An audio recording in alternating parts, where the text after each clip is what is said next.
welcome to another edition of the Paranormal Concept Show, exclusive to the POUK Radio Network. I'm your host, Paul Rook, and as always, we are joined in the studio by Kerry Greenaway and Richard Clements. Hello, guys.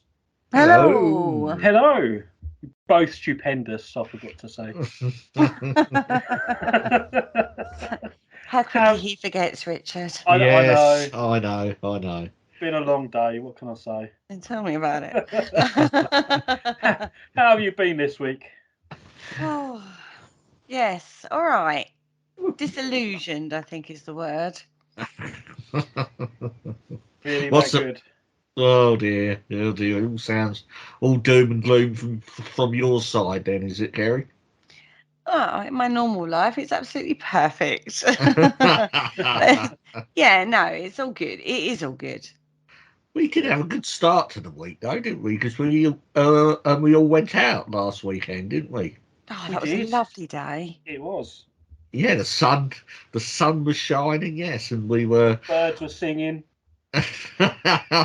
Auntie Mercer was rowing. Yeah, that's right. Just press the button. I wonder if he's got his video up yet. Go check out Andy Mercer's Cryptid Files over on YouTube for scary videos and see what you think of some of the footage he finds. Fascinating to look at some of the footage, isn't it, guys? It is, absolutely. Really good. He's done well with that. He has done well. But I would, sorry to say, guys, but he didn't find anything in the footage we took when we were out on Saturday. Not that we expected him to, but he didn't. No Yetis, no Bigfoot. And we were in the woods as well. I mean, what more could you have asked for? I know. It was really good. I thoroughly enjoyed it. Yeah, it was a good day out. I enjoyed it. And you know what? We've investigated the places we visited on Saturday, but we went during the day rather than at night. And how different it feels during the night. Like, you know, when you go at night, it feels completely different. It's brilliant. Oh, right. Well, a bit froggy still, everybody, by the way. I have to take your word for that, then. Yeah, it does. It feels totally different. It felt lovely, though, didn't it? Oh, yeah. When we were out, it didn't feel scary at all. I do love a wood in the middle of the night, though, boys. I'm not going to lie. Yeah. Nothing wrong with that at all. Except the dangerous badgers, maybe. Yeah, well, we're going to get the person who was with me on that particular investigation on very soon. And I'm sure that tale will be regaled with all its glory. Oh, it will. It will, guarantee that. Yes, it's a funny one, that one. Let's just say she'll never live it down. I don't think any of us will, darling. Lots of things have happened that we'll never live down, I'm sure. Yeah. In that show. I look forward to doing that show, yeah. Yeah, you'll have to wait for that one. Badgergate. Oh, that was okay. So what are we discussing tonight then? Okay, so I wanted to have a look into something that, look, there are people in the paranormal field, right, that you look at, and some people absolutely adore them, and other people can't stand them. And there's always controversy surrounding these kind of people. You either love them or hate them. They're like Marmite, right? Yeah. But they're massive figures in the paranormal regardless. And there's, you know, usually they come out of the media fame kind of thing. But it is kind of important to recognize their, what's the word? Their impact. Contribution, impact on the field. Now, the couple we're talking about tonight are a controversial couple in their own right. It's Ed and Lorraine Warren, but I don't think you can argue the fact that they were like forerunners in regards to things there's haunted museums all over the place now. They have one of the first. Do you know what I mean? There's paranormal teams out there all over the place now. They were probably one of the first. You know what I mean? When you start looking at the age they were doing it, or the years that they were doing this, you can't deny that they were definitely forerunners in the field and had a massive impact. And although they're surrounded by controversy on many, many levels, and some of it is still under litigation even to this day, they did have a massive contribution. Now, I've never been a fan, to be fair. They Not do going to good lie. films. That's my issue, really, is the impression you have of them now. But I would like to take you back in time, really. Let's have a look at them. Let's have a look at some of the cases that they explored and see how we feel at the end, whether our impression of them has changed or whether or not it is, one of those things. This isn't a diss kind of show. This isn't, we're not sitting here judging anybody, but as I say, they're a controversial couple, whatever way you want to look at it. Yeah, so we've got to turn on our flux capacitors and we travel back in time. We certainly do. We certainly do. Yep, and at the end of the show, we'll go back to the future. Right, so we're going back to 1944. Okay. Really? Okay. Ed was actually 16 years old at this time, and he actually was working as an usher at the Colonial Theatre in Bridgeport, where Lorraine and her mother used to go regularly. That's where they met. Oh. In the theatre. Are we talking like the play theatre or a movie theatre? I think it's a movie theatre. Okay. Okay. But they befriended each other and began dating, and that's where the love story really between Ed and Lorraine starts. Mm-hmm. Now, in 1945, Ed actually enlisted into the Navy. That was on his 17th birthday, and he would be deployed for just 4 months. His ship was actually sunk in the North Atlantic. Right, so this is during the war then? Yeah, And he returned home, stateside, on his survivor's leave from this sinking of the ship, and then they wed during this period of time. Oh. Okay. He then continued to serve in the Navy during World War II, returned home. They had a daughter named Judy. Right. Now, Ed has a talent for painting, right? And he enrolled in Yale's art subsidiary, Perry Art School, it was called. Yeah. Now, he liked to paint houses, funnily enough, haunted houses. Right. I can't stand painting myself. Well, I tell you what, this is an opening. Very canny businessman, this man. Well, so far it sounds like a Mills and Boon book. I know, right? Because they had this interest as well. So they would do these paintings and they would paint houses and whatnot. And then they would do, like, we're going into like 1951, 1952 time now. And they would go around the tourist areas and do pop-up stands at various fairs and, craft fairs and shows and stuff like that around the area of Massachusetts, Rhode Island, Connecticut, to sell these paintings.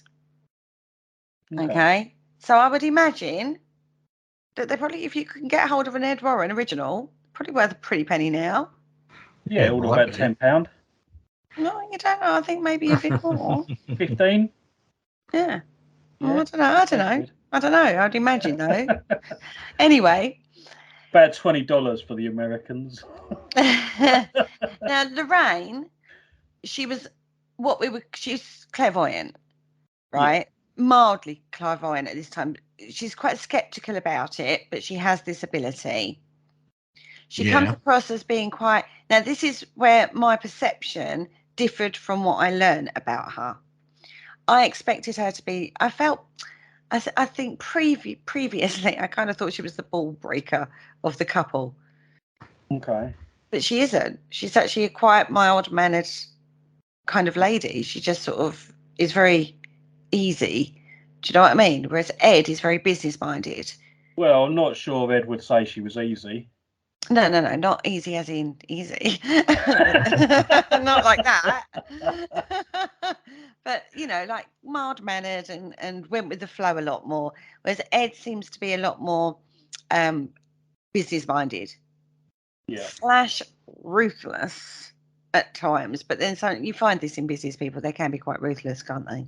They have to be, yeah. That's usually a trait. So they've got this interest in the paranormal. Anyway, so if they found that there was like a haunted house or a structure that was being haunted, him and Lorraine would travel to the site. Mm-hmm. He would then paint the house or sketch the house. Yeah. And then like knock on the door. Say, oh, I've just done this with your house. I hear you're haunted. Would you like us to come in? You get a free painting with every investigation. You know what? It worked for them. I'm so going to do that. Yeah, I mean, but I know we know what your sketching is like, Paul. I just don't think they would let you in. You don't know then, do you? Isn't it amazing how all of a sudden he hears these little things, Richard, and all of a sudden it's a new business venture for him? Funny that, right? Just steer away I'm from actually pain. really quite good at drawing, or have you know? Well, not from what I saw of your animals. What animals? Black shark. Oh, that was on the phone. That don't count. So anyway, that's how they sort of like got introduced and you know got friendly with certain locations and investigations that they got involved in. I mean, we're talking about a couple that investigated hundreds and hundreds of cases. Sorry. Yeah. I mean, we're not talking up one or two. We're talking hundreds, and we only get to hear really about the better known ones. Yeah. You know, like the more controversial ones, the ones that the skeptics have ripped apart and shredded up and thrown out to the masses. The big cases of what you know we hear about, but this couple did so much work.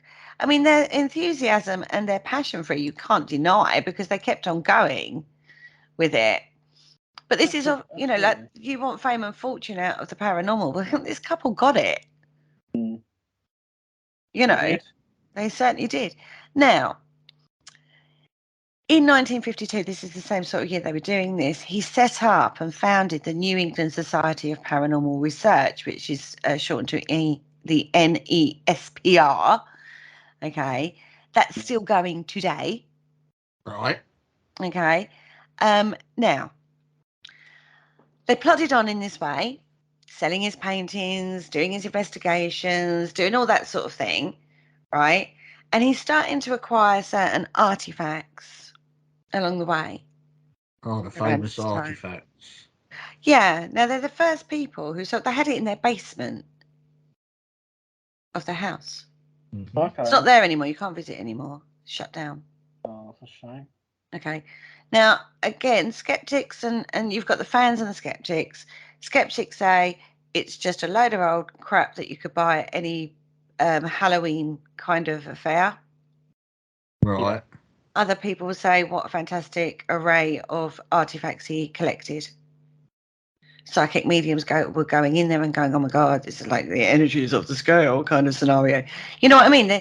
This is like where we're at kind of with them. They're building up a really big reputation for being able to, and not being afraid to deal with circumstances they're coming up against as well.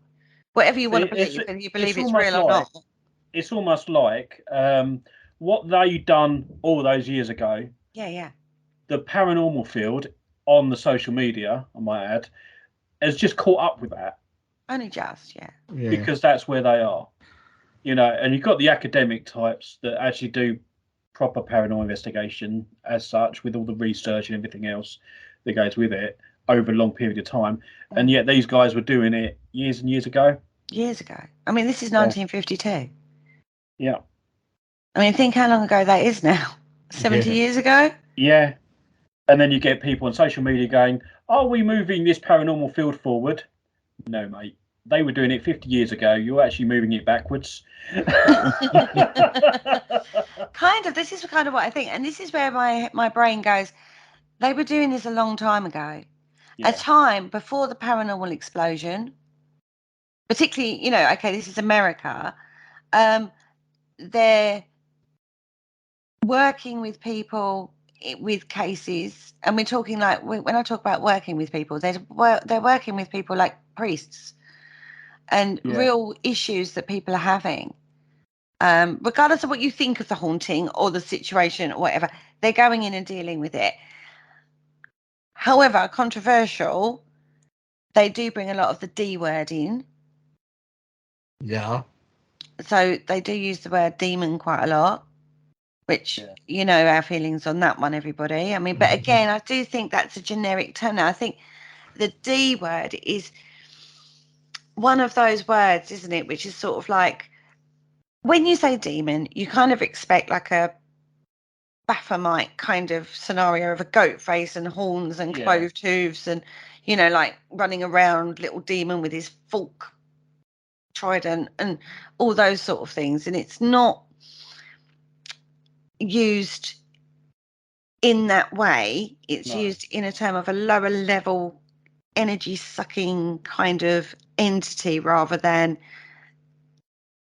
like the jinn or something like that. It's that kind of level entity rather than a spirit of a human. It's just a generic term for one of those. Does that make sense? Yeah, but it's could go along with emotive. that. But isn't it an emotive word?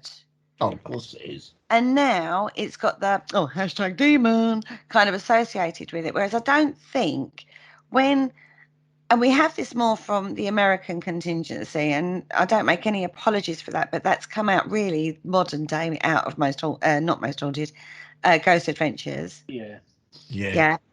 But when you look at what their work was, they used that word quite a bit as well. So it's not actually that new, as in Ghost Adventures new. It goes back a bit further. So I think it's more to do with their religious understanding and their religious background. And maybe if you looked into that side more, you would understand why, in the way religion is put across to you in your informative years, they use that word. Yeah. Whereas I think that word has evolved into a generic term. Definitely. I totally agree with that. Do you agree with that? Yeah. Yeah. I'm being respectful there. Kerry, well done you. Now, they're one of their first high-profile cases. This one is a case that comes up time and time again, even now. Was actually in 1968. Okay. Now, if I say the word Annabelle, you'll know exactly what I'm talking about. If you're in the paranormal, you know exactly what this doll looks like. Yeah. It's been in the news more recently with Zach Baggins and the Ghost Adventures crew. It's an old raggedy doll, Anne. It's a doll type thing, isn't it? It is. It's a Raggedy Ann doll, not like in the movie, which was like a porcelain-faced doll. Yeah, no, it weren't nothing like that. She's actually quite cute. Okay. For a doll. She's not evil. She doesn't look evil, does she? I don't think she looks evil. No. No, it just looks like an old raggedy doll. I mean, yeah. Yeah. Right, so we're going to look into this case a little bit deeper, right? Now, because the story, there is varying versions of this story, I would say. So the story goes, now this was a gift to a young nurse named Donna or Deirdre, depending on where you get your information from, for her 28th birthday. Lovely. Here's a lovely raggedy doll for your 28th birthday. Red flag number one. No, joking. I'm joking. Some people might like that sort of thing as a gift, right? Donna liked the gift, took it back to her apartment, and she shared her apartment with another young nurse called Angie. Oh, Donna and Angie. Beautiful accessory to the apartment, right? Sits on the sofa, looks beautiful, colourful. She's pretty. She's got bunches. She's See, I think I'd rather have like a model of the TARDIS where you open it up and it's a bookshelf inside. I'd prefer that as opposed to the. Each to their own. Yeah. Each to their own. Bit freaked out though if you suddenly began to notice that it started to move around the room of its own accord, right? Well, you would be, wouldn't you? Because that's what happened with Annabelle. I'd think my mind would instantly go to Chucky. Yeah. Another doll that moves about, but he slashes at people with knives. Yeah. And, Well, Donna would leave her in the living room sofa, right? So she was like sitting on the sofa, but she'd come home and find her in the bedroom with the door shut, for example. Mm-hmm. Right? So first things first, you would think, Joker, who's playing a prank on me? Yeah. Who's been playing with my doll and who the hell has been in my bedroom? Then she's got one roommate, so it's obvious that it's got to be her, isn't it? Well, possibly. You don't know how many men are in the house or whatever. Anyway, they started to find notes throughout the apartment, reading, and now the notes are on parchment paper, which they don't have in the house. Mm-hmm. They didn't use parchment paper. They used normal paper. But on the note would be "help me." Okay. Okay. Mm-hmm. Now Angie had a boyfriend called Lou. He was in the apartment one afternoon. Everybody else was out. He heard a rustling in her room as if someone had broken in. He went into the room, no sign of forced entry, but actually found Annabelle laying on the ground. Yeah. Mm-hmm. Then he looked down. He felt a pain across his chest, looked down and saw bloody claw marks running across it. Okay. So he walks in. He hasn't got these. He walks into the room, then sees Annabelle on the ground, and then these appear on his chest. Right. 2 days later, they vanished without a trace. Okay. Now, I'm hitting a lot of buttons here for people. And I'm sure there are 100 million questions going through our listeners' heads as we're talking. Well, they're mine, but yeah, carry on. I think we all are. But haunted dolls, tick number 1, is a thing in the paranormal.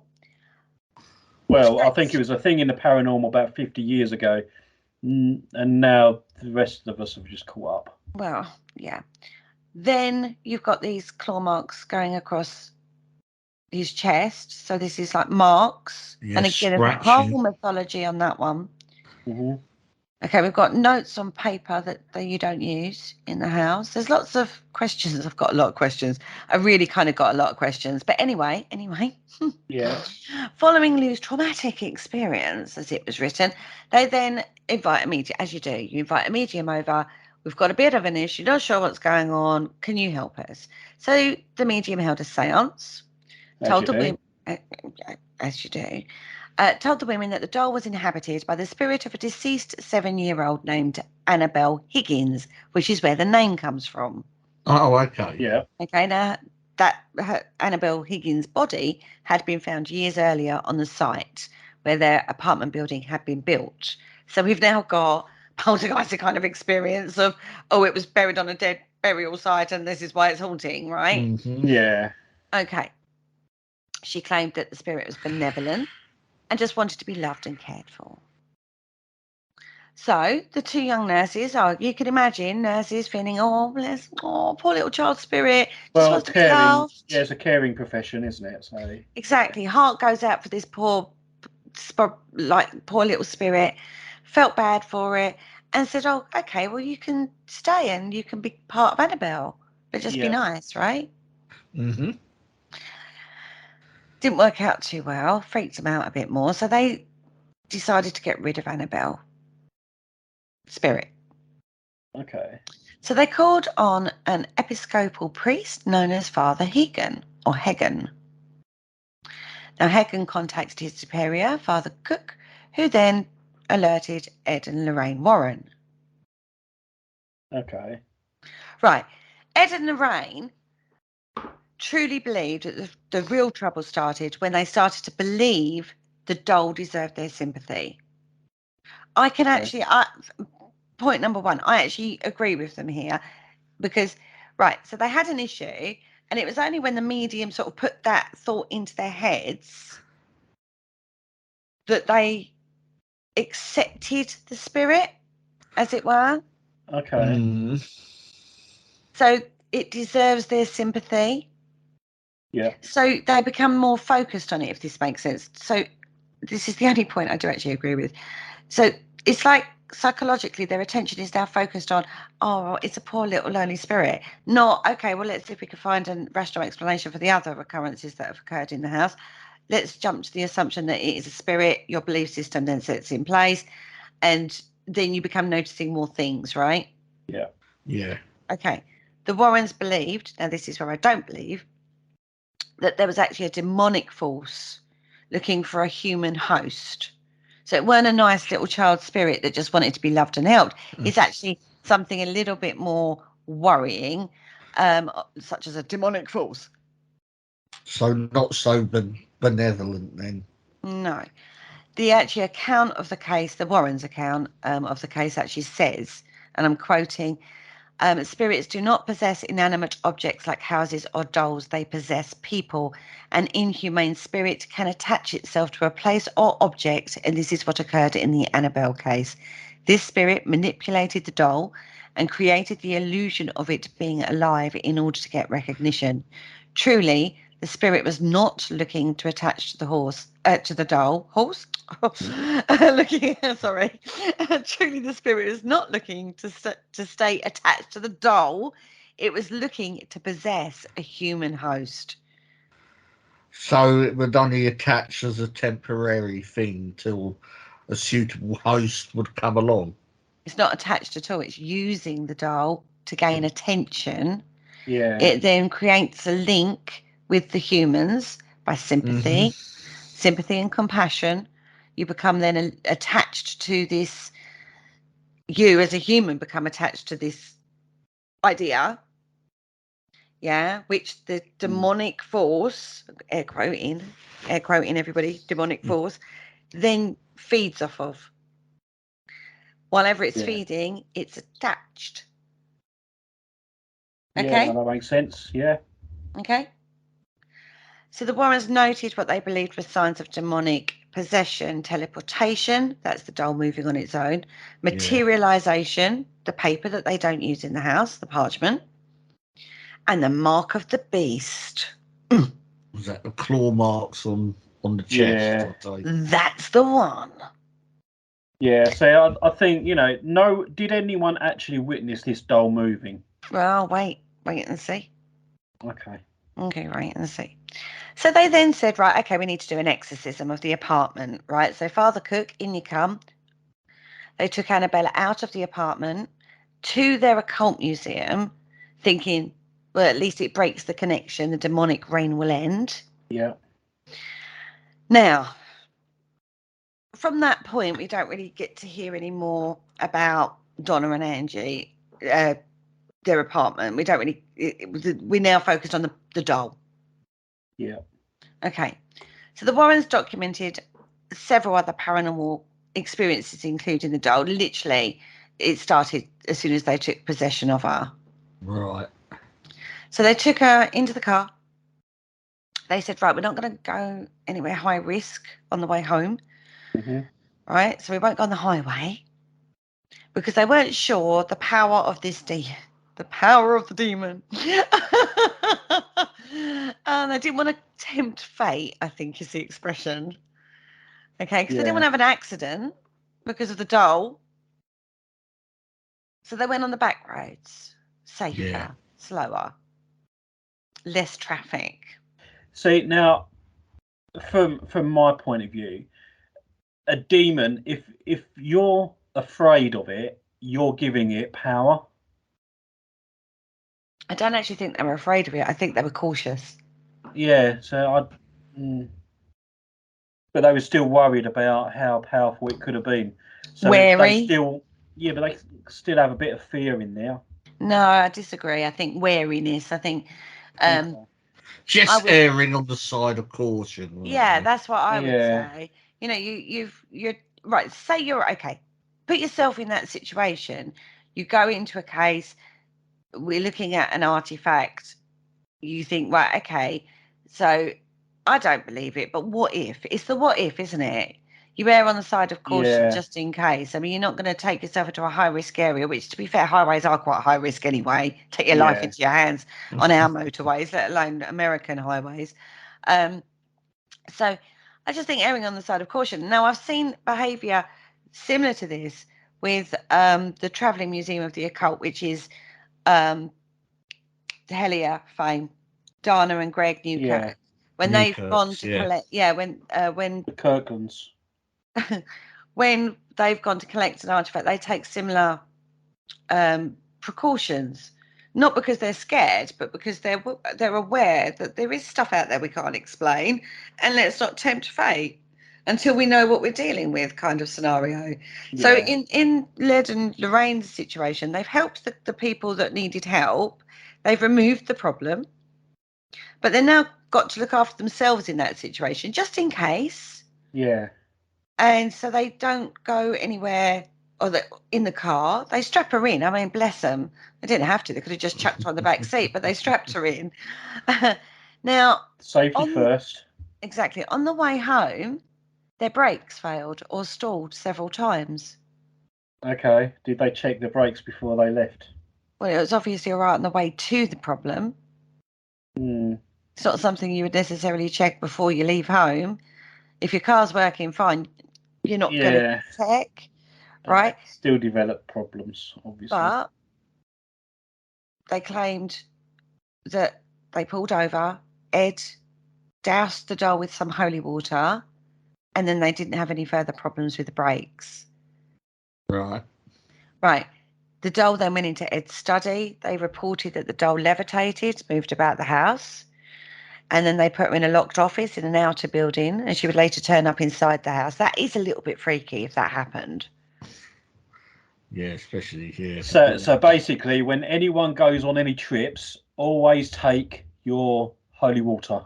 Yes. Well, if you're collecting a haunted artifact. Well, I mean, there still could be any artifact, because it doesn't have to be a doll, does it? So it could be anything. Yeah, any old artifact. So basically, just pour your holy water into your spray bottle and just douse your car, and it'll work fine after.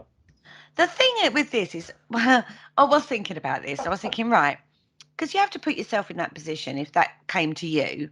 Yeah. And I was thinking, I'll go to my local priest, right? Now Just laugh at me.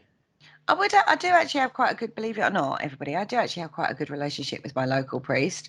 And I said to him, look, this is what I need to do. I need some holy water.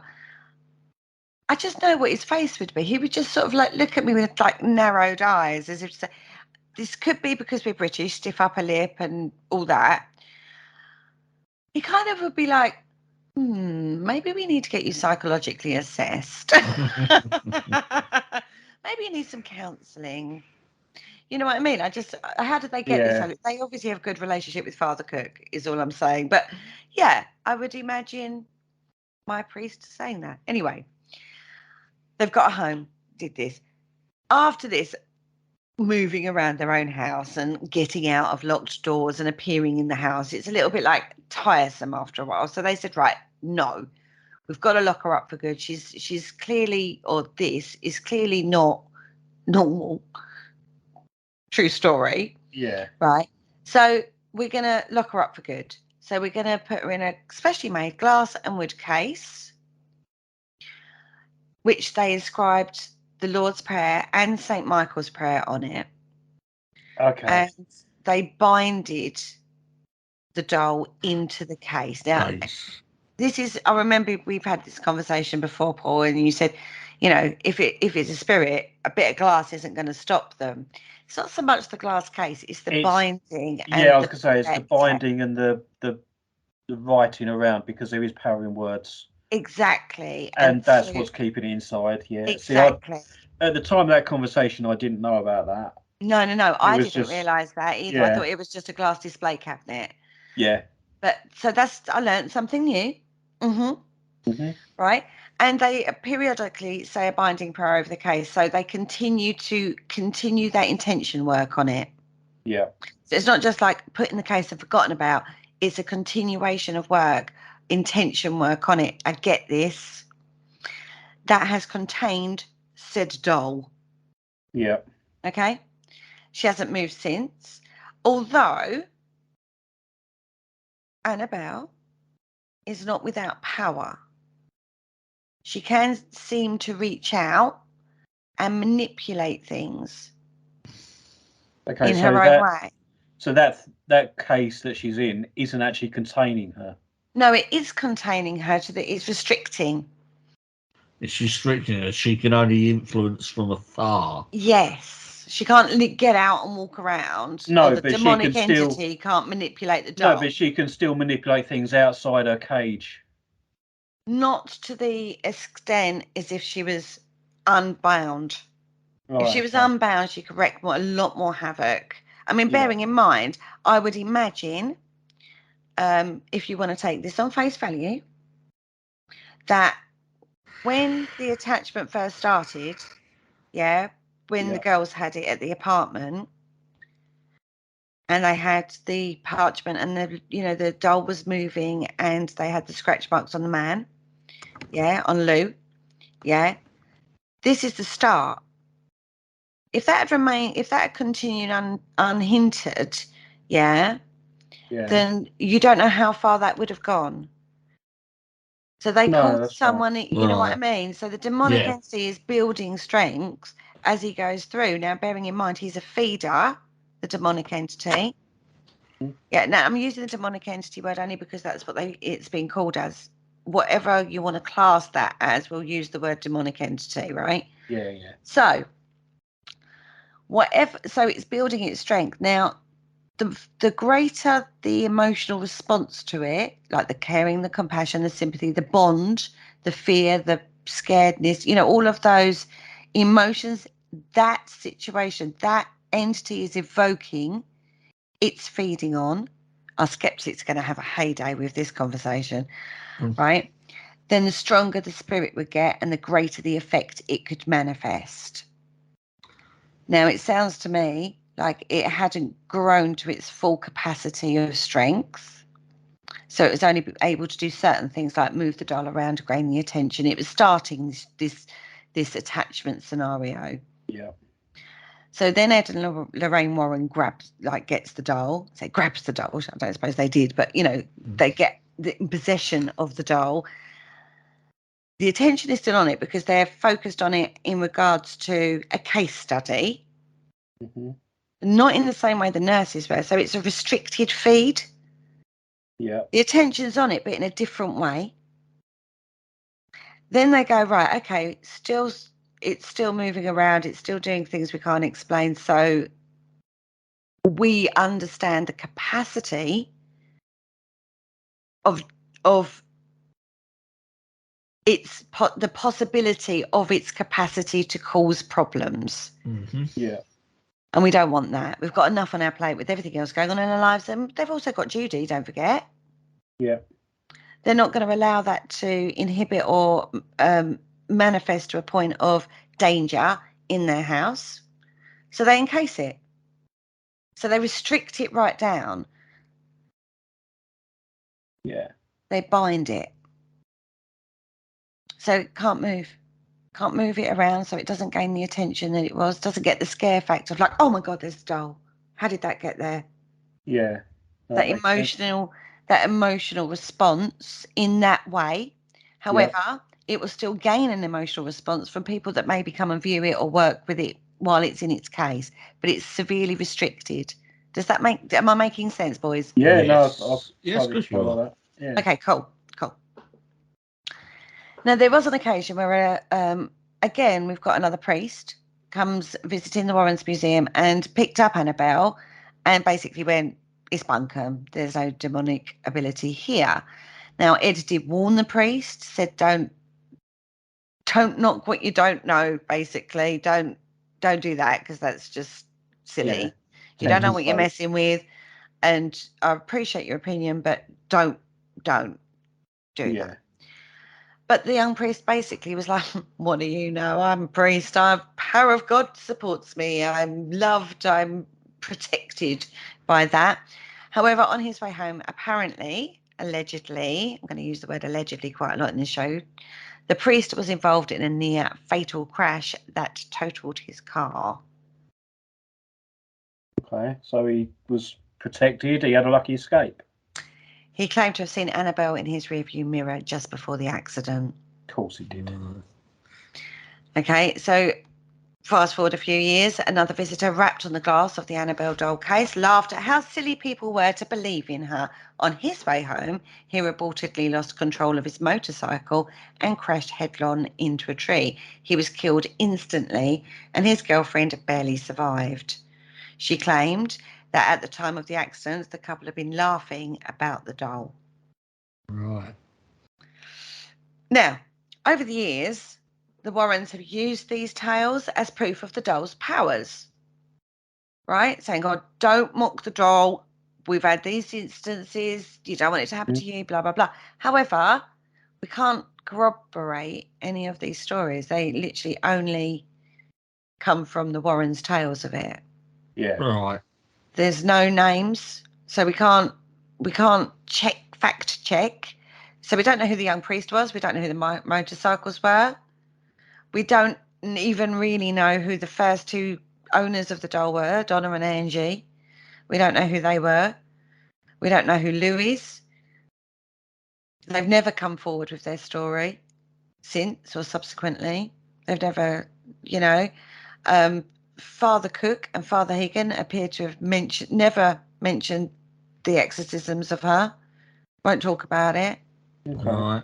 So the only people's words we've got for this is the Warrens. Yeah.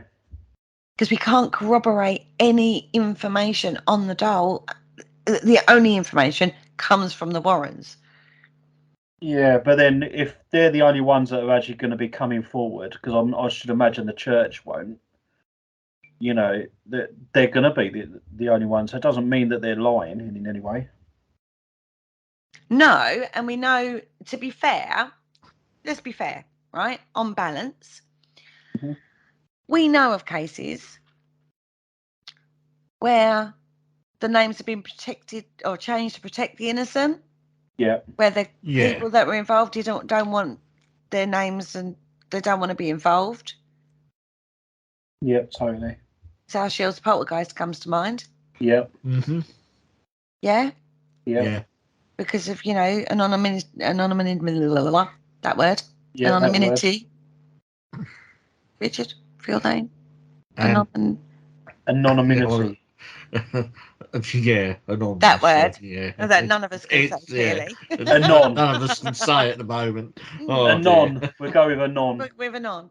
Yeah, but anonymous. And so it doesn't surprise me and we know the church are incredibly tight-lipped. Yeah. I mean, I've tried to find information out from church, church people before now, regarding certain cases, and you get a blank wall. Mm-hmm.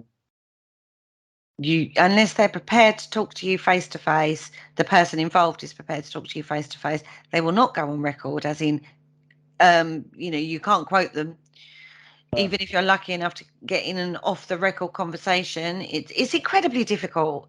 They're very tight-lipped. Well, in the UK they are, so would it be any different over there? I doubt it. No. If you're looking at it being Roman Catholic, then they are very tight-lipped, very close-knit community in church, and there's something called confidentiality as well, which is why you can tell a priest things that you wouldn't tell anybody else, because they have this, they don't divulge, they don't talk like that. No. So, we do only have their words for it, but I have understanding of why we may only have their word for it. That doesn't make it not real. That just makes it only coming from one source and hard to fact check. Mm-hmm. Well, yeah, it does give the sort of the upper hand to the skeptic, though, doesn't it? It kind of does. Unfortunately, it does give the upper hand to the skeptics. Now, it's even to this day, the controversy around the doll continues. Let's bring Zach Baggins into the mix on this one. Now, they did a Halloween special back in 2017, and basically he touched the doll. Oh, no. The doll was taken out of the Tony Sparrow now runs the society that Ed and Lorraine set up and has obviously all the artifacts. He took the doll to Zach Baggins' museum in Las Vegas to film the special, the 2017 Halloween special, right? Yeah. Right. And I remember at the time the outrage that this caused because he touched the doll. Right. Okay. Now, Mr. Zach Baggins, two different accounts. Now, I've got a post that he put up, and in this post, he says he touched the doll. And in another interview I saw him do about this scenario, there was a statement saying he accidentally touched the doll. So did he touch it by willingly, or because he felt like he was pulled to, or did he touch it inadvertently? I don't know, but it does seem strange to me that two different comments by him. That just sounds like a court case all on its own. So, Mr. Baggins, where did you touch the doll? It was her foot. I believe it was her foot. Anyway, I'm going to read his response because he says, and I'm quoting Zach Baggins on this on a Facebook post. It's out there for anybody to go and check this. So many of you in outrage because I touched Annabelle. So here's my response. While so many viewers think they know exactly what it's like to be in these type of situations, in all due respect, they do not. I'm 100% sensitive. What's that mean? I absorb and sense energies around me at a very high level, whether it's from living people, residual energy, objects, or from spirits. And I've been like this my entire life. I am not a psychic medium. I am a sensitive. And while some perceive this to be overreacting or too dramatic, well, those people will never be able to relate to what I feel when I'm around spirits. It's a rush, it's draining, it's exhilarating, it's terrifying, all in one, depending on who or what I'm in contact with. I touched Annabelle, but felt like I had to, he added. Not because it would be a great TV moment, but because of things most of you wouldn't understand. Something had a grip on me, and I had a tremendous amount of sadness through the whole thing, except one quick moment of rage near the end when Tony took her and left. He apologised to the doll's current owner, Tony Sparrow, and Lorraine. Touching her, I feel, has led to many strange events, and I do believe was indeed a dangerous thing to do. At least he admits it. But to be fair, I think, given the situation and as an investigator, I'm curious and I would love to take that doll out of the case it's in. It's an interesting one, isn't it? Because like I say, many people go, oh, fake, because you can't verify it in any way. No, but then if you're as an investigator and you get the chance to go and see that doll, you're there face to face with it. So you want to work with it. You don't want to just look at it. But then you want to be able to prove that it does what everyone's claiming. I think this is one of the situations, isn't it, where I kind of understand where, from Zach Baggins' statement, I kind of understand that when you enter the paranormal, you have an impression, don't you, that you get into the paranormal to experience it from an external, so you just watch it unfolding. It doesn't touch you. Yeah. It doesn't actually affect you in any way. You are just part of that moment. You might get excited, scared, or whatever, but actually you remain integrally intact. Yeah. And I think you only need one. It can turn very quickly. And I think I don't know about you, Richard, but I know Paul's had experiences where it's affected him personally. I've had experiences where it's affected me personally. And when that happens, however you try to justify it, you was in a situation you weren't in control of. Right. And you are touched by something. Now, you can sit down when you explain the situation, whatever the situation was, it sounds like the strangest thing in the world, because you know how it felt, you know the circumstances, you can rationalize the circumstances, you can even gymnastic the psychological and the hype of the moment, and I know all these things that go on that you know about. But when you're touched by something, and I don't mean physically touched, I mean energetically touched, it's like a violation. Yeah. And until you've experienced that, a spiritual violation, and when you've had that and been through that, you never look at the paranormal again in the same way. But isn't that what you're after anyway, by investigating it? It seems odd to me that a lot of people that are into the paranormal get very upset when they experience something paranormal. Experiencing something paranormal that's unfolding before your eyes is very different when it's when it's touched you personally. Right. But surely that will go with the territory, though. I mean, you would have to expect, perhaps, But nothing can prepare you for it, Richard. No. Okay. You don't expect it to affect you in that way. Mm-hmm. In all honesty, it's a very strange thing. Yes, you're going out looking for paranormal activity, right? Yeah. Yeah. Brilliant. To record it or interact with it, like EVP, have a conversation with a dead person, or Ouija, or whatever it is your tool of action is. You're going out and you're wanting that. You kind of expect it to be like talking to another person. So let's use the pub analogy. We've talked about this before. You wouldn't go into a pub and scream and shout at people in a pub and expect a nice reaction back, would you? No. So you go into a pub and you sit down and you actually start having a conversation with a person/spirit. Yeah? Mm-hmm. It doesn't affect you. You've just had a conversation. You can walk away from it. Yeah. And you go, oh, that was a good convo. Really enjoyed that night. Yeah? Mm. Put yourself in that situation and then they physically attack you. Yeah. You don't come away going, oh, that was a really nice spirit I was talking to. You'll be like, what the hell happened there? What did I do? How did that? I'm violated. Somebody's just attacked me. What the hell? What I feel defiled because all I was trying to do was have a conversation. Right. And that's the bit people don't expect when they go out on paranormal investigations. They expect the conversation. They may even get, like a stone thrown at them or, minor level stuff.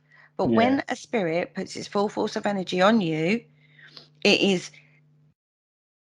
violating. It's the only way I can explain it. Right. Now, having had that happen, only on one occasion, in the whole years I've been doing this, I've only had it happen once. I can tell you that took me ages to get over.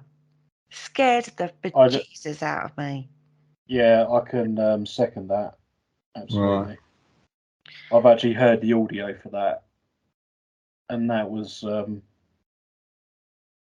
it was a very emotive night, I think. Intense, emotive, and it took me a long time to get over it. And actually, what it did was it fractured friendships that night. Mm. The medium that I was working with on that night, I haven't spoken to since. Right. Oh, I don't blame you because he's a bit of an idiot. No, I don't blame him. I don't blame anybody. Joking. Yeah, and I was going to say I don't blame anybody in that situation, because it was a very intense situation. It was a very strange situation. I can't explain it to this day what happened on that night. But having had that experience, I know other paranormal investigators that have actually had similar experiences. They say the same. And there are so many people that haven't had that experience. They're running around in the dark, shouting at a spirit, doing all these things, and they've not had that kind of experience. And it's scary because you think you don't know what you're dealing with. It is powerful. I was about to say that. I think a lot of people don't understand what you are actually dealing with when you are going out doing investigations.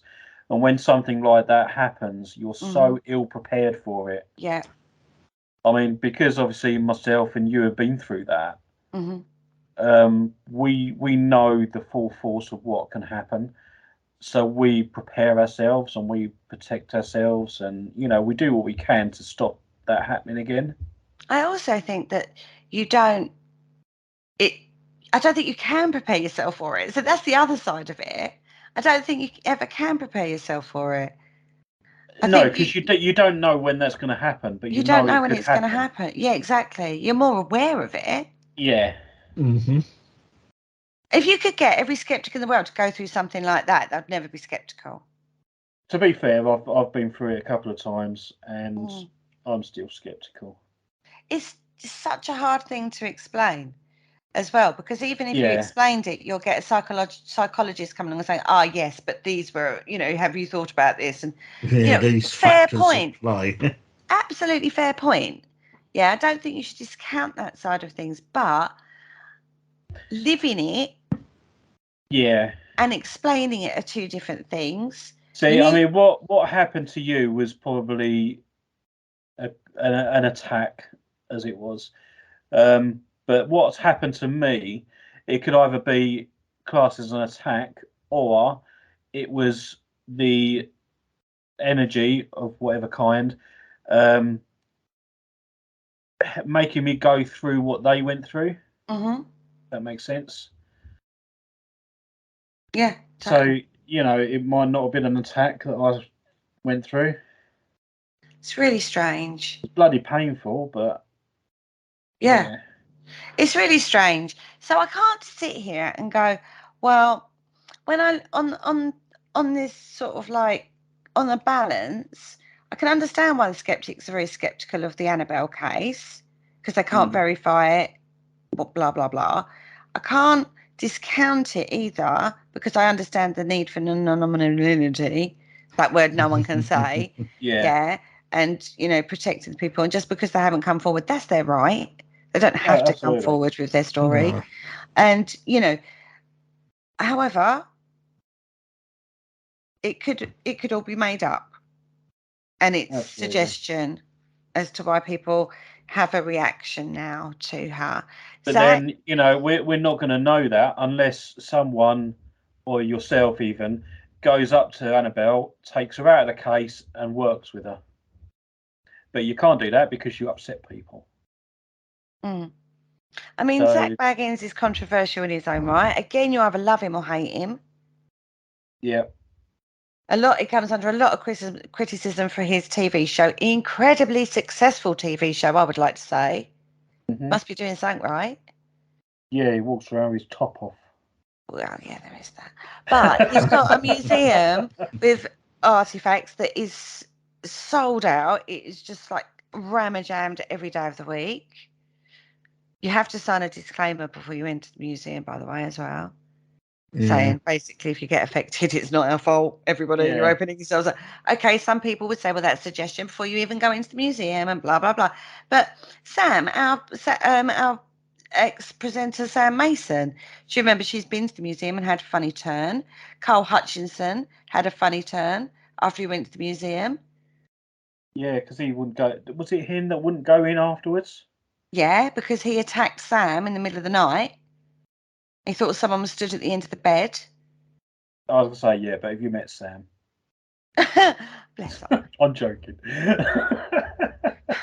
He's so horrible, everybody. He's such a horrible man. No, but do you know what I mean? Yeah. And these are, you know, okay, you can go, oh, yeah, well, you know, it's your brain's trudging over it in the middle of the night. You're freaked out, blah, blah, blah. Carl Hutchinson has been in this field for how many years? Lots. Yeah, a few, isn't he?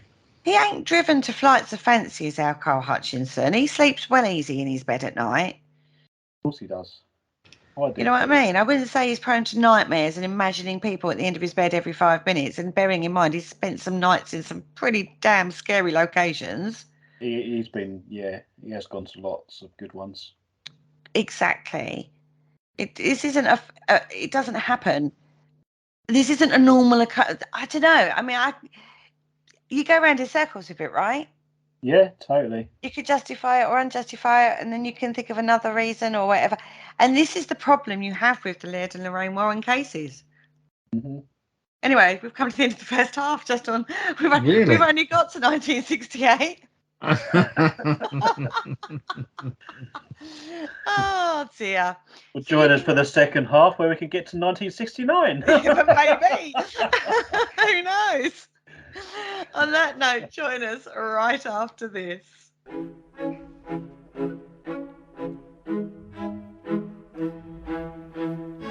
Hello, Harry Price here. If there's nothing me and my friends enjoy more here on the other side, it is to sit back and relax and listen to the Paranormal Concept Show, right here on the PAUK Radio Network.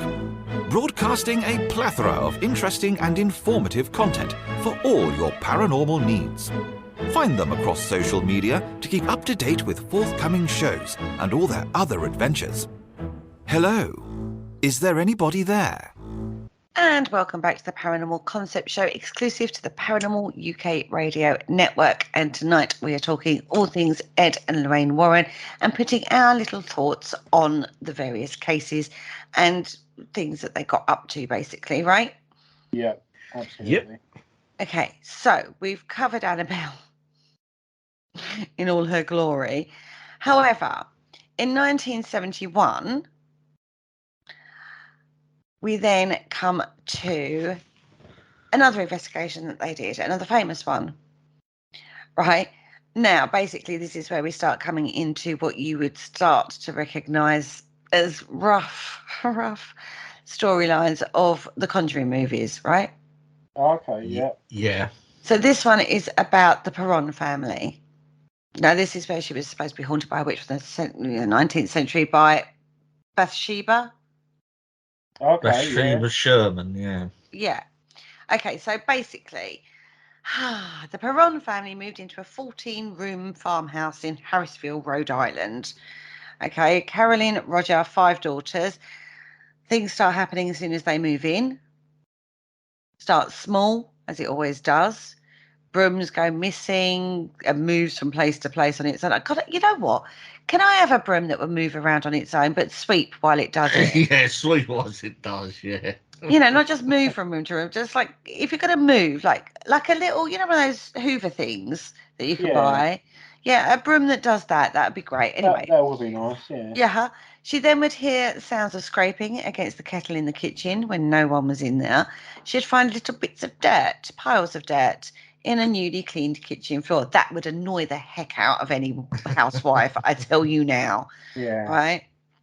Then the girls, this is the same old story, isn't it? The young girls, would begin to notice spirits around the house.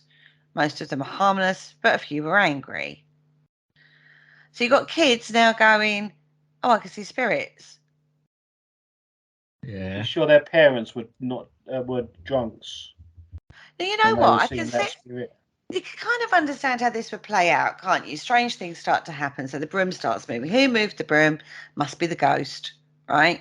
Yeah. No one's admitting it. Oh, I mean, I've said it myself to my boys. Yeah. Who left the light on? Well, it weren't me. It weren't me. It weren't me. Oh, it must be the ghost then, right? Yeah. No one's admitting it. Totally. And, you know, so you can understand. And then, oh, I've just cleaned that floor. Who put that dirt there, girls? Yeah. Yeah. 5 daughters. Always the kids that get the blame, never the Always ghosts. the kid. Of course it is. And then when no one admits it, you go, it must have been the ghost then. Yeah. Right. Or something like that. And I don't know many families that haven't had that kind of conversation. Or if it's not the ghost, it's the fairies. Yeah, away with the fairies. Yeah, or something like that, right? Yeah. So anyway, the girls then maybe have picked up on this and start talking about, I don't know, spirits in the house.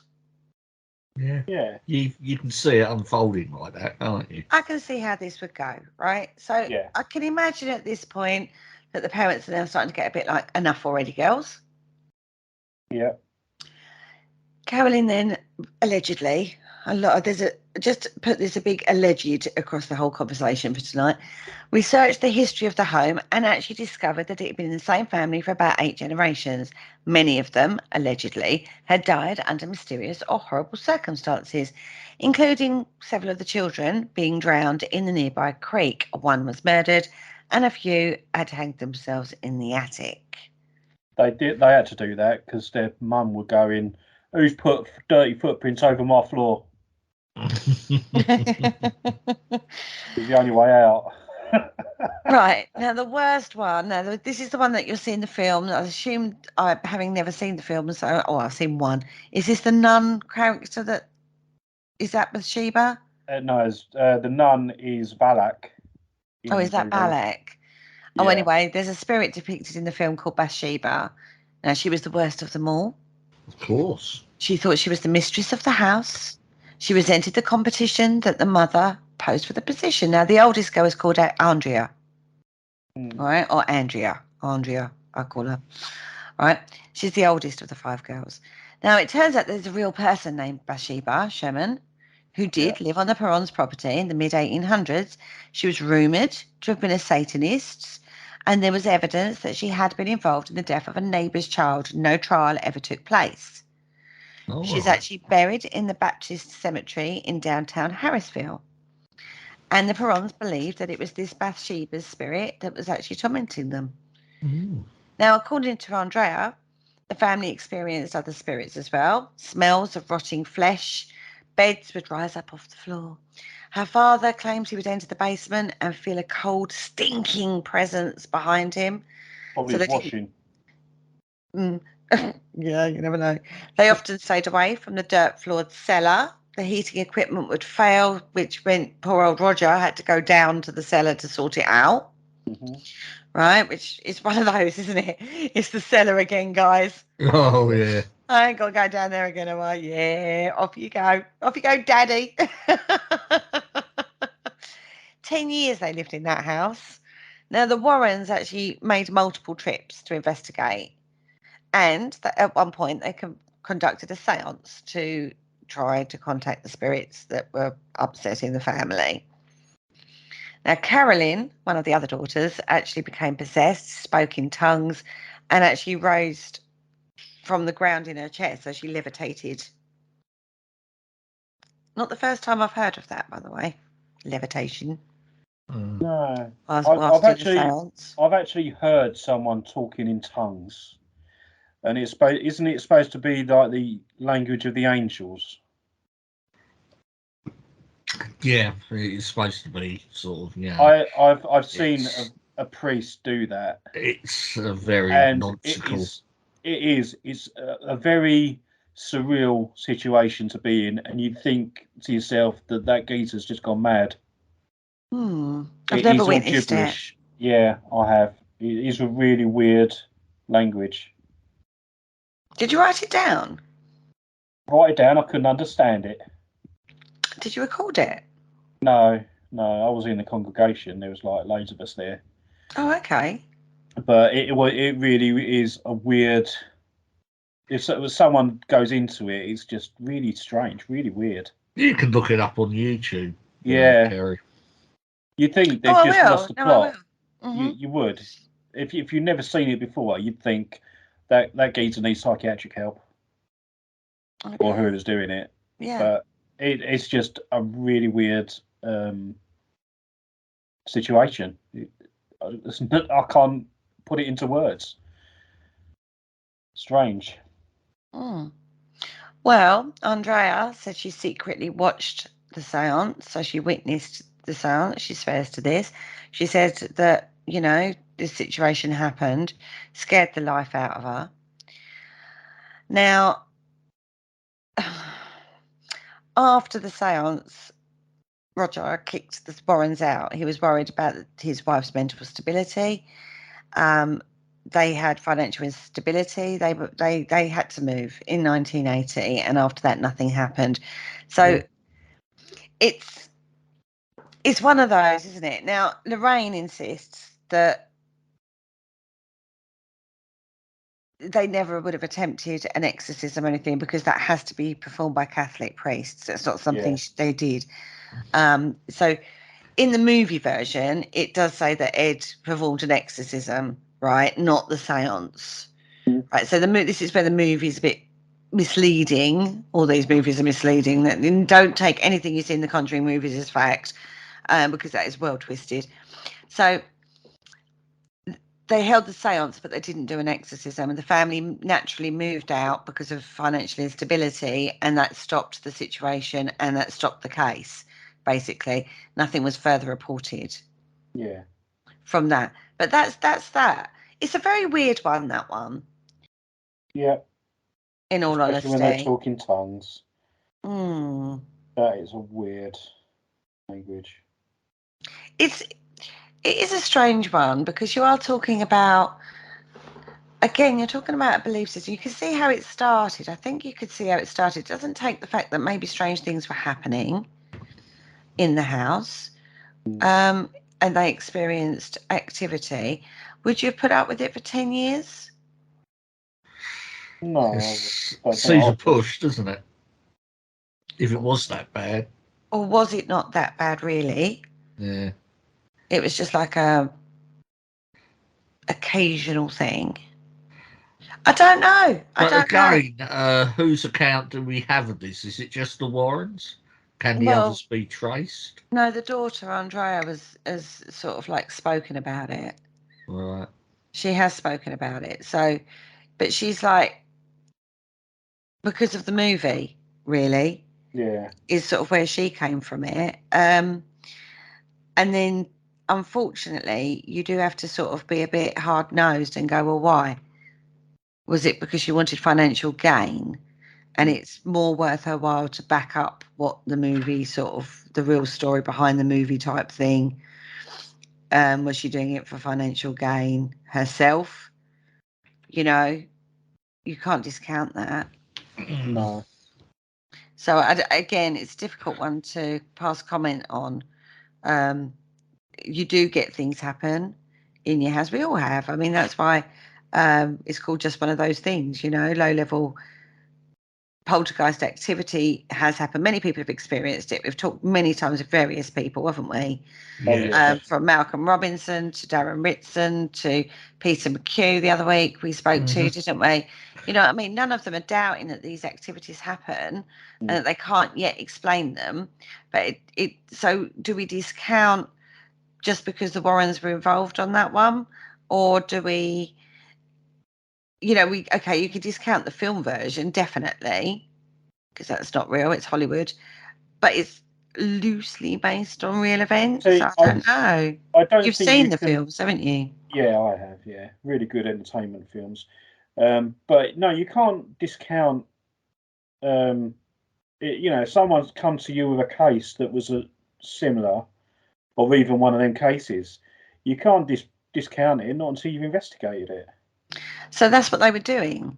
Yeah. And then amongst that, you've also then got to go, okay, so you can involve people and you can look at the case as skeptically as you like, but it doesn't change the fact that certain things were happening. No, that's right. I mean, it's the same thing with the old Geff the Talking Mongoose. Oh, God. You know, you someone comes Geff to the table. Yeah, you know, someone comes up to you with that. Yeah, okay, it sounds totally off the wall, and they might need psychiatric help. But you can't say that until you've gone with them and investigated it, because for all you know, they might actually be telling the truth, and he might be like, I don't know, sitting there, feet up on a table, coffee in one hand. Having a good now, you know, you don't know. You don't know until you see it and investigate it. No, see, that's your opinion, isn't it? On that. Yeah, and but, yes, I see that point. I see that point. I take that point. I learnt that lesson a long time ago. Yeah, I mean, right? I've seen a dog that can talk. Okay, it's on the adverts going walls instead of sausages. Oh dear. Oh dear, everybody. Richard, rein him in. Yeah, come on. I want to get on to the next case because this is one everyone will know about, won't it? Okay, go on then. Well, this is where I think their reputation started to deteriorate. Yeah. In all honesty, because we hit 1974, and this is the infamous Amityville. Oh, okay. Case, right? Now, what do we do with this one? What do you say about this one? This one is a very strange one, isn't it? Right, because it starts with a murder. Well, a murder. It starts with the murder of a family. Yes, it does. Right. So in 1974, the November of 1974, 6 members of the Defoe family were slain in their beds with a .35 caliber rifle. Yeah. And it turned out that Ronald Defoe, who was the eldest child, confessed to murdering his entire family in cold blood. Mm-hmm. Right, now, we really do need to look more in depth in this. I know the exact person who I can get on for this. So we need to look into this a little bit more. But the brief outline of the case is, he killed his mum and dad, his siblings, 18-year-old sister, 13-year-old sister and a 12-year-old Mark and 9-year-old John, right? Yeah. Yeah. And that is what they say is the catalyst for the haunting of the Amityville house. It's 112 Ocean Avenue, by the way, if anybody was wanting to know. But didn't he admit though that he'd made it all up? Later on, yeah. Yeah, so it's debunked. It's done. It's not as easy as that, I think. You've got this case of Ronald Defoe. That's without question. Yeah. Okay. However, part of his testimony was that he did it because he heard voices telling him to do so. Yeah. And they say that came from the house. But Defoe was changing his story left, right, and centre. Yeah, I just think he was just using that as an excuse to say like the house was haunted to try and get him out of it. Well, he was drug user and alcoholic. Yeah, he was like that. But maybe he could have also. I mean, without looking at medical records and stuff, he could have even been schizophrenic. Quite possibly. Because I've got friends that are schizophrenic, and I do know one that's quite severe with it, and his voices tell him to do things, and some days he's not worthy and things like that, and it really brings him down, and then they go, just top yourself. Don't get me wrong, it can be severe. I totally see that, but what happens after that? So you have that happen in the house. You've got this whole crap of him changing his story every 5 minutes, and the voices told me to, the voices from the house told me to scenario. Yeah, and you can look at that going, yeah, well, insanity plea. You can look at that as mental health condition, all of those scenarios, right? But what happened after that was involving the Lutzes. Yeah, the Lutz family. Who moved into the house afterwards. Yeah. Right, now first, I think I'm going to ask a question here. Would you move into a house where you know something like that had happened? What, mass murder? I'll be reluctant, I should imagine. I wouldn't. I don't think it'd put me off too much, to be fair. It'd be a case of, the house is empty then, isn't it? I'll have that. Rent's got to be cheap. No one else will have it.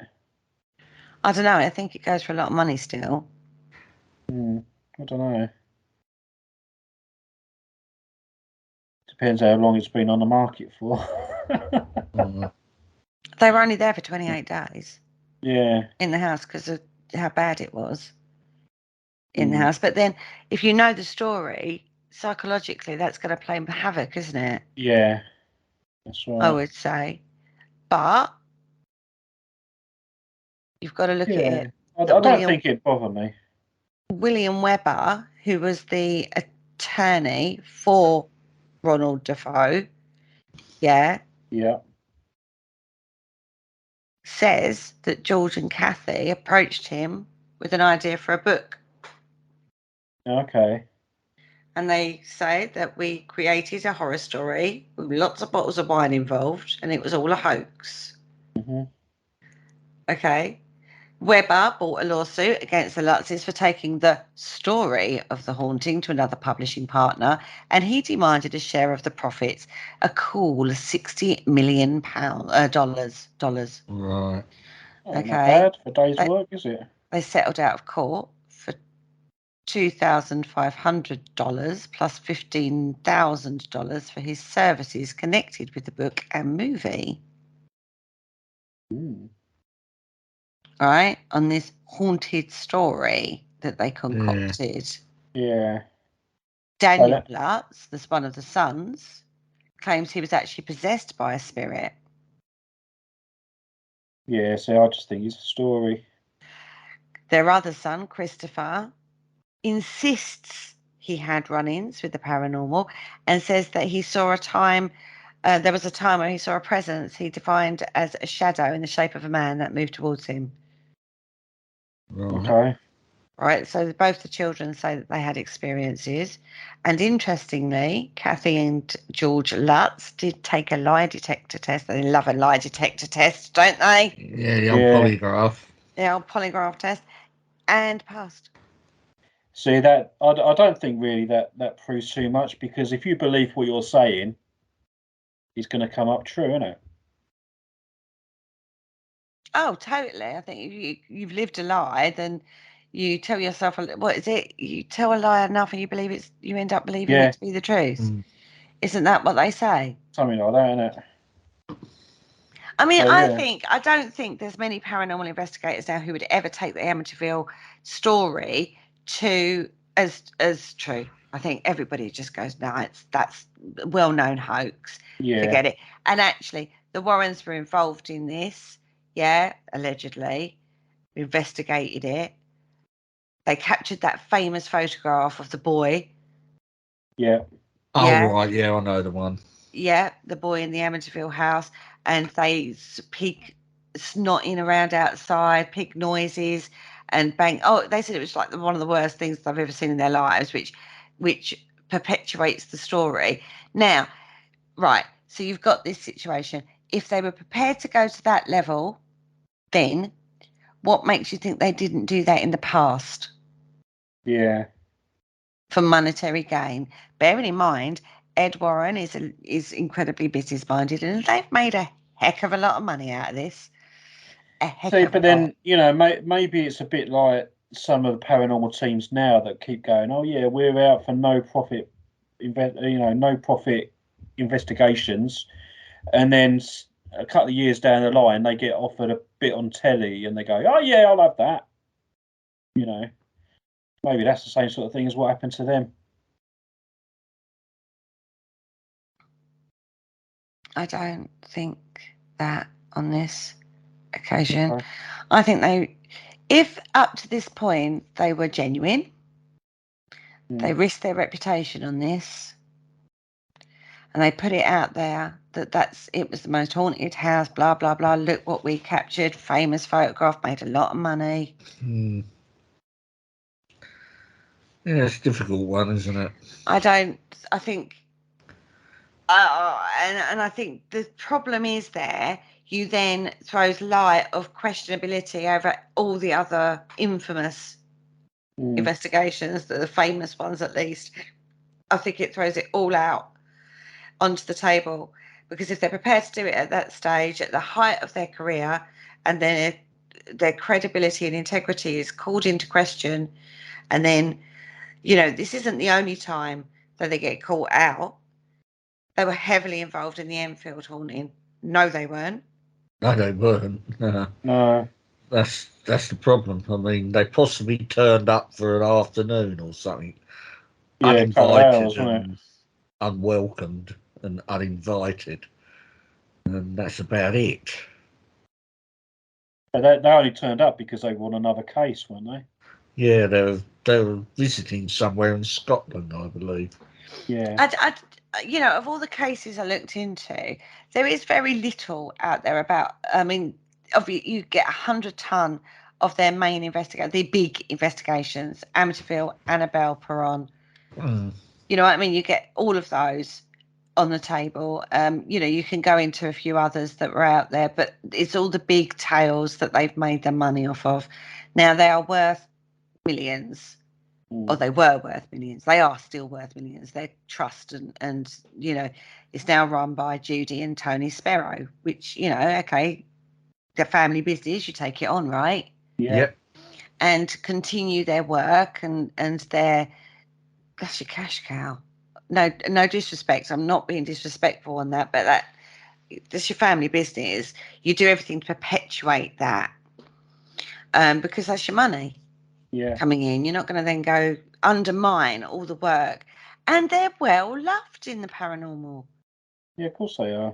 Well loved by a lot of people in the paranormal, well respected. I just think you've got to look at all of it. You can't just look at it case by case. Actually, I think you have to sort of look at it all, and I think when you start looking at certain things that they said they did, and then you find out that they didn't, or it was not quite how it is. And there's so many questions surrounding things. I think it's very difficult to pass a judgment on it. I think it's a mucky puddle of stuff. Now, there is what's really also really worrying is that there's a heck of a lot of other stuff out there. Like Ed Warren is under suspicion even now, and this is under litigation, so I can't say too much about it because I don't want to be dragged into it, quite frankly. But you know, there's allegations against him. I mean, neither of them are alive. They've both passed over now, but there are allegations against him and his conduct and his behaviour. And he wasn't very well liked. He was very ruthless, very business. It was all about the dollar for him. You know what I mean? So you've got that side of things out there. You've got, he's obviously entrepreneurial. How he started, let me draw a picture of your house and then knock on the door and say, hey, I've drawn this picture. Can we come and have a look at your haunting? You know what I mean?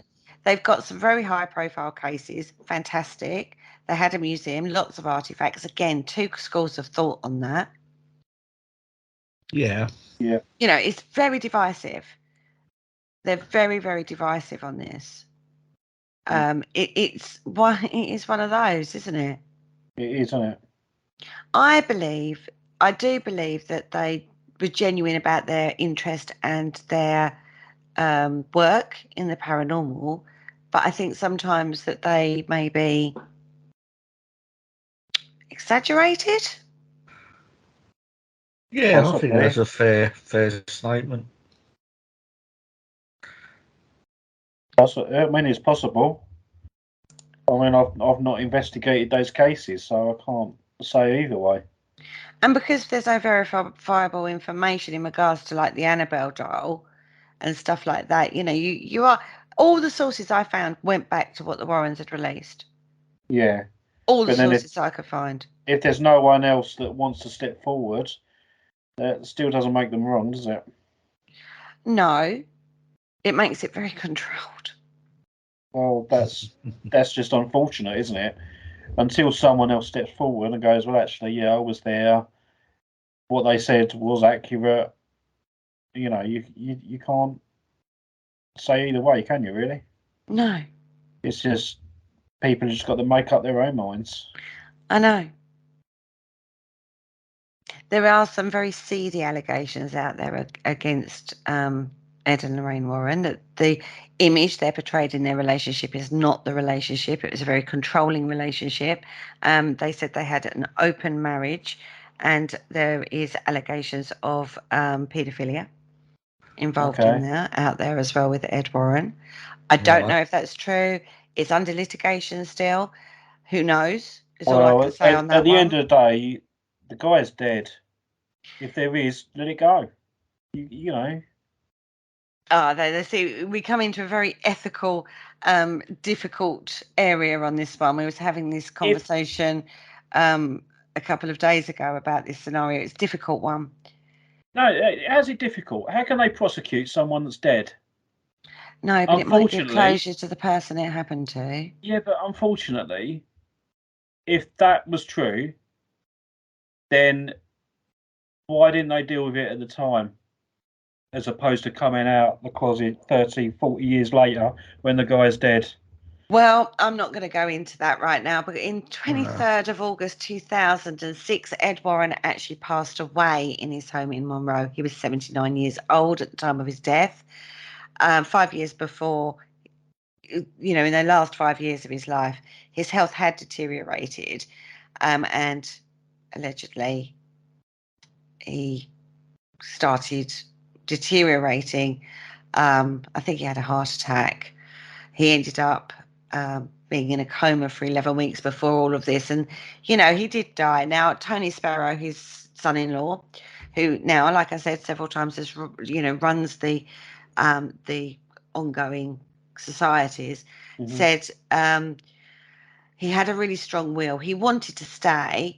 And a portion from his obituary reads, "I know I'll be going to a beautiful place, a place so spectacular it defies words." And then in 2019, Lorraine Warren passed away in her sleep. She was said to have died in their home in Monroe again. She was 92 at the time. Yeah. And Tony says that it was with deep sadness that he announces the death of Lorraine Warren. She died peacefully in her sleep last night. Thus, the two have contributed significantly to paranormal studies in their own capacities. Everybody I saw who had met them, Lorraine in particular, said how lovely she was. She was honest and sincere and a really nice person. Yeah. I would have liked to have met them.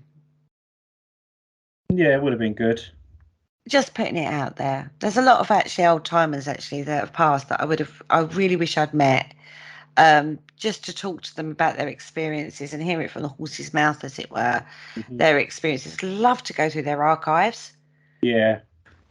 Love to do that. That would be good.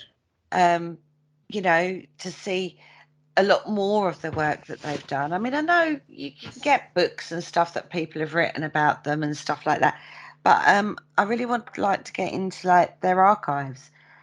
That's where the juicy bits are, isn't it?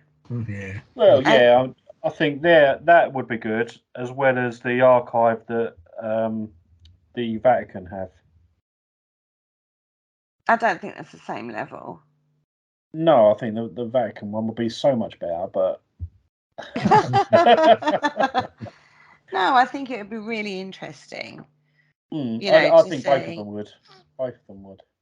You know, we talked to the guy who is looking after Colin Wilson's archive, you know, his notes and whatnot, and it's a mess. You know, it's going to take the bloke years to sort out and put it into some form of order. Mind you, to be fair, it's not a lot different from my work. If someone, poor old person, gets that job, good luck. All I'm saying, trying to make head or tail of my notebooks and stuff. But, you know, I would like to look into it. And you know what? Sometimes you just want to be a fly on the wall to find out what really went on. Do you know what I mean? What really happened? That photograph is very compelling. It's, you know, hoax or non-hoax. I think it's all been pretty much agreed that that's a hoax. But, and then my head goes, but what if? That's there's always that, isn't there? But that's why you can't, you know, say either way, can you? Whether it's fake or not, because you know you wasn't there, you didn't experience it, and you've not investigated the case. No, and even with like the Amityville case, yes, it's taken as read now that pretty much that it's a hoax, and yet the kids still say that they had experiences. Do you think they're lying because they're buying into the story, as it were? Did they experience something in that house that was, you know, that scared the crap out of them? I don't know. I think because obviously it is a high profile case, and there's been so many films now about the Amityville thing. I think that psychologically they've sort of convinced themselves that it's true, and they did have those experiences. But you know, the geezer himself said that it was all made up. It does seem strange that, you know, they went to the attorney who was Ronald Defoe's lawyer, and said, we can make a really great story. Let's have a bottle of wine and discuss how we can make this the best horror story in the world. Absolutely, you know? I think it all hinges actually on that murder. The murder case that happened in that house initially. I think, you know, when you take on something like that, you know, you either never talk about it and cut the notoriety of the house out, or you embrace it and make a lot of money. Yeah, absolutely. And there's like 700 million films of it. There are. There's so many. Yeah, it's quite a large franchise just around that, isn't it? I see one the other day. It was the Amityville in space, and it was just the Amityville house on a rock floating in space. No way. Yeah. Seriously? Really? Yeah. And I was like, it's taking a mick. Okay, let's talk about the Conjuring films, because nowadays this is sort of what's bringing Ed and Lorraine's investigations to the fore. Yeah. To a whole new generation.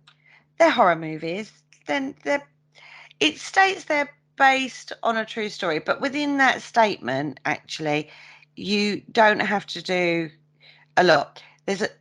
In regards to, you can state that there's a lot of artistic freedom, even though you've put that proviso over the top of it. Mm-hmm. So it might only be that they drove up outside the house. That bit's the true bit of the entire film. Do you know what I mean?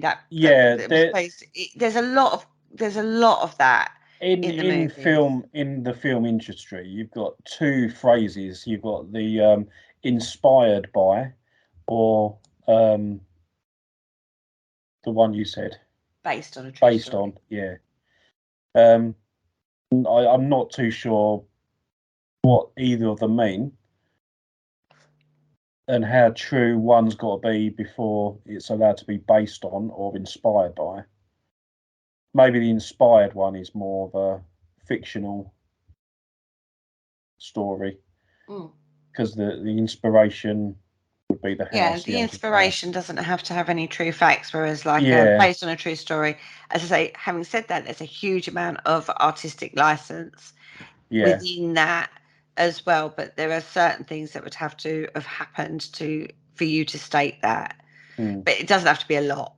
Like I say, you could just be like driving up outside the house and go, oh, look, it's the Amityville house, for example. I think it might have to have a little bit more than just him driving up, but yeah.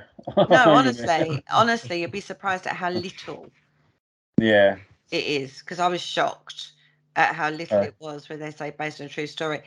I watched I don't know which one it was, second one, with the Enfield haunting. That was the Enfield. That made me laugh. I thought that was so funny. It made me cross because it's not even remotely close to what happened.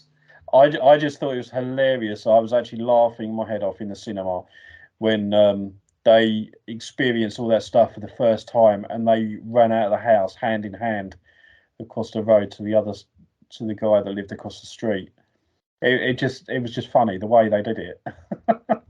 And I think, I don't believe Ed and Lorraine Warren ever did that, ran away. Do you know what I mean? I think they did investigate. I think they took it on wholeheartedly, whatever they did. No, the Enfield, they only stayed for like an hour or two because, they weren't interested in the case. No, I know in the real life that's what happened. But what I'm saying is, as a couple, they don't seem to strike me as a couple to run from any investigation at all, ever. Oh, no. Hand in hand, going, oh my God, it's like so scary. But then I think in the movie, I think that they had this Valak character in most of the films because the film sort of centered around that. And the nun wanted to kill Ed Warren, and they just added that into the storyline as well. And I think at one point in that particular movie, Valak pushed him out the window and he got spiked on a tree. Right. If that was going to happen, you might want to run away. You couldn't. You're impaled on a tree. Yeah. There ain't no running away from that guy. If you see any sign of that Valak, I'd run. To be fair, if that actually happened and I saw that character anywhere in real life, I wouldn't be going back. To be fair, exactly. That was pretty scary, right? Yeah. But having said that, right, I don't like those movies because the true case is so much more interesting than that. It's a cheap thrill horror movie, everybody, by the way. It is a Hollywood horror movie. You expect that, the jumps and the scares and the scary faces and the slime up the walls and the all of the stuff that goes on in these horror movies. Poltergeist comes to mind. Yeah, they are good movies. But they're movies, Hollywood style movies. It's a bit like don't take your history, like what happened at Pearl Harbor, for example, as fact. You have to, it's a totally different ball game. You would not take your paranormal research from these movies, no way, or your understanding of Ed and Lorraine Warren from these movies at all in any way, shape or form. It's not the first time their involvement in a case has been overblown. Yeah. So what their real involvement was, like there was minimal involvement, but all of a sudden it's their case. Do you know what I mean?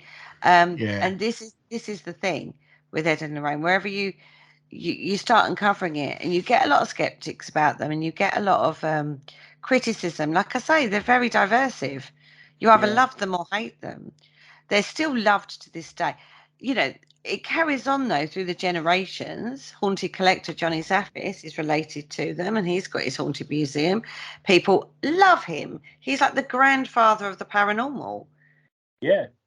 And, you know, he does the haunted collector. He goes in to people that are having issues with paranormal activity and takes the artifact that he believes is absolutely causing the problem. And it just makes me chuckle that most of the stuff that he actually takes are like valuable antiques. Well, they're not going to be like the modern thing you just bought down the local B&M, is it? Yeah, no, that's true, but no, I'm just very skeptical of that. But right. Playing devil's advocate on this, you could then go to an antique centre. Yeah. Right, we've got one, haven't we, Richard, close to us? Yes. Or guys, we've got one close to us. It has several shops. It's like a centre. It's like, you know, lots of different businesses within the area. And you could go with a psychic medium and pick out pieces that resonate, or they think they've got a spirit attached to them or a story attached to it that is readable mediumistically. Take that artifact, buy that artifact. Yeah, take it home, put it in a museum. That's been done in the UK. Yeah, no, that is, yeah. Interesting results happen at that place. Absolutely, but it's not actually claimed to be haunted. Because the medium that goes to look for these things, they get a vibe from them. Oh. And then they put it in a museum. They don't then turn around to someone and say, well, my medium has said that's haunted. No. They said the object has a vibe to it, work with it, see what you get. True. And that's the research idea. But how different is that from said medium going into someone's house who's having activity and saying, I believe it's linked to that object. Let me take that object for you and see what happens. And they take the object, and then all of a sudden the activity in the house stops. And they go, okay, so it was something to do with that. Putting it in a museum and then saying, right, we don't know, blah, blah, see what you get from it. There's no difference. The difference is that the said medium that does the one in the UK might buy it for £2.50, where someone else will go in, the guy in America will be, oh look, antique handgun, 1776, worth 12 grand. But they're not going to sell it. They're not selling these artifacts. No, I know. Monetary gain. He'll take it anyway. And it's never something. It's never something like, I don't know, a child's old leather shoe worth £1. But they're only called in if there is activity. It just seems that everything that they take is a valuable object. I think. Never a cheap one. I think they're going to pick the most interesting objects to highlight on a television show. Again, you've got to remember editing. Yeah. You've got to remember editing. As I say, I'm just very sceptical on that one. I know you are, but I just don't see the difference. I don't see the difference. Okay, so how they get these objects are totally different, but I don't think you can say somebody who buys something is better or any different. I'm not saying they're better. Just different from how they acquire their objects doesn't change the fact that they've got alleged haunted objects. Everything tells a story, Mr. Rook. Absolutely. Everything tells a story. Yeah. And you can't deny that no matter... Right, okay. So the objects acquired at the antique centre, which they paid money for, that they then put into their museum, not haunted, see what you get. Yeah. They've had some amazing results. They have. They've had some really good results up there. Absolutely phenomenal. Yeah. Which they go, we can't explain it. We're not saying it's paranormal. We're just saying at this moment in time, we can't explain it. We don't know what it was. Could be something normal. It could be, I don't know. We don't know. No, that's right. But it would be interesting to see if those same sort of things were happening in the artifacts that were taken away where people had activity. Yeah. It would be interesting to use a guinea pig. I wouldn't actually take it on myself, you understand, but use a guinea pig and say, right, somebody take Annabelle out of her case and see what happens. Does she move around on her own? Do you get marks of the devil? I don't know. It would be interesting. I think it'd be foolhardy, but I think it'd be interesting. Like Dana and Greg Newkirk, they have got their artifacts museum, the travelling, and Billy the Idol, fascinating piece of artifact. That's the word I keep saying, artifact. It's fascinating. I don't know. It's one you can argue backwards and forwards, don't you? Because I think it all boils down to, do you believe articles can be attached? Attachments from articles? Or is it just they were possessed by somebody, so they go and visit them again? I don't know. I don't know, boys. Yeah. Go around in circles on We it. just don't know. But I think sometimes it's easy to dismiss until you've lived it or done it or worked with it or come across it. I think it's one of those, isn't it? It's really easy to dismiss things because it's really horrible, isn't it? Because you read something and you go, yeah, all right. Yep. Somebody has an encounter or experience and you go, yeah, really? Did they? But you can't, as I said, you can't judge until you've looked into it and investigated it. But when you investigate it, sometimes it is as prosaic as that was an experience and there's nothing further to research. You have to take it as face value, right? Yeah, that's right. One person could get a reaction from Annabelle Doll and nobody else gets a reaction from it. One person could go into the Amityville house and be a bit like, oh, God, I'm hearing this, that, and the next, or I caught a photograph or whatever. And then the next person go in there and get nothing at all. Yeah. And go, well, I didn't feel nothing. East Drive being the pure example of that.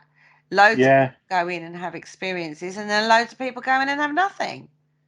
Yeah, I mean, looking at some of the, they've got like a book in there that people write in. Yeah, like a visitor's book. Yeah, visitor's book. That's what I was trying to think of.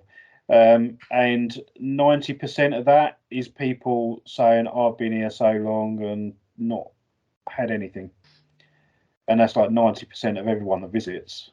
But then there's that 10% of people who do experience. Exactly. Is it suggestibility? Is it psychology? I don't know. You can say it's one of those you can go round in circles. Whatever way you look at it, I don't think you can take out the contribution that Ed and Lorraine Warren has brought to the field. No, definitely. Even as you said, 30 East Drive, that's contributed to the paranormal. Yeah. Everyone want to go to visit that one. But I personally think there's nothing there that isn't brought by the people that go in. That's what I'm thinking, because there are a lot of people that go there and nothing happens. Well, look what happened when that psychic, whatever, claimed to have exorcised the place. There was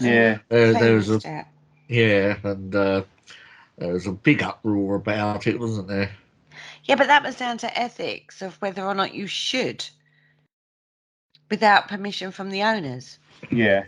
He'd gone and done something where he didn't have permission to do that. He hadn't asked for permission and just did it off his own back. Yeah. Do you have the right to do that? But it's still a minority that are having the experience there. And I think it's that minority that are bringing the spirits themselves. Yeah, it sells out night after night after night after night. Yeah, but you think that about Calvert and Hatch as well? That's based on like the historical account of that poltergeist at East Drive. again, yeah, as you said, Kelvin and Hatch, but I do think there is something there, and I think it's more elemental. But you've also said that any other experiences people have, you believe it's because they bring it in with them. Well, yeah, I do think that as well, because a lot of people, especially at Kelvin and Hatch, they experience military personnel. Now, if you actually look into the place, you'll find out that there isn't actually any military personnel in there at all. Never has been. Mm-hmm. So is that somebody seeing what they expect to see? Yeah, I think it is, and whatever it is they're bringing with them. Wow. Again, it's all subjective, isn't it? It's very difficult to judge. Like I say, from an external point of view, we can sit and read these cases and read the experiences. We all want to know more to pass a more relevant judgment on it, I suppose. So I'm not judging anybody. I just think, if these guys are going to places like Kelvin Hatch and experiencing something, okay, they're experiencing something, but the history doesn't tally up with what they're seeing. So the next logical explanation is that they're bringing it with them. It's not there, and they were just mistaken. Well, but then things are happening. If they say something happened, then obviously something happened. But did something happen in regards to an unprovoked, it just happened? Or was it something, when you say it happened on a Ouija board, or it happened on a K2 meter, or it happened on a EVP machine, or did it happen on a stickman thingy, or did it happen on a... Yeah, my point. Yeah, I know, totally. I get what you're saying, but yeah, that's just where my head goes. I know, I don't disagree, but I think whatever case you look at in regards to Ed and Lorraine Warren, you have to be very aware there is a lot of criticism about them out there and their methods and their hype and their business perspective on it and the amount of money that's been made. Although I don't disagree with making money. I'm not going to say I disagree with that. But I think, in the same regard as Zach Baggins, they all dismiss him. And because he's on Ghost Adventures and, he's a pretty boy that goes out and goes, oh, hashtag it's a demon to every little Tom, Dick and Harry. But he's also a very clever businessman. Yeah. Makes a hell of a lot of money. Does it take away from the fact that he has experiences? Don't know. Anyway, coming to the end of the show, boys. Ooh. It's gone really quick. Very quick tonight. Yeah, very quick tonight. Any news to report? No, I think the website's all up to date with all our past shows and everything. So yeah, go over and check that out. It's www.paranormalconcept.com. And I think that's it. Okay. Yeah, I think we ticked all the boxes there. Okay. On that note, we will bid you all a farewell. But I suggest go do some digging for yourself, is what I would suggest, thinking off the back of it. Yeah. When I was looking into it, I found it incredibly difficult to actually research. I mean, when you're researching Ed and Lorraine, it's all focused on the big cases. It's hard to get the nuggets from underneath it all. There's a lot of mud throwing, I will say that about them. A lot of skeptics don't like them at all in any way, shape or form. We'll put that out there. Oh my God, skeptics, jeepers, like scathing comments out there, guys, scathing. And you get the people that absolutely love them and adore them. Whatever your opinion of Ed and Lorraine Warren is, I don't think you can deny they're names that are going to be stuck around in the paranormal for quite a few years to come.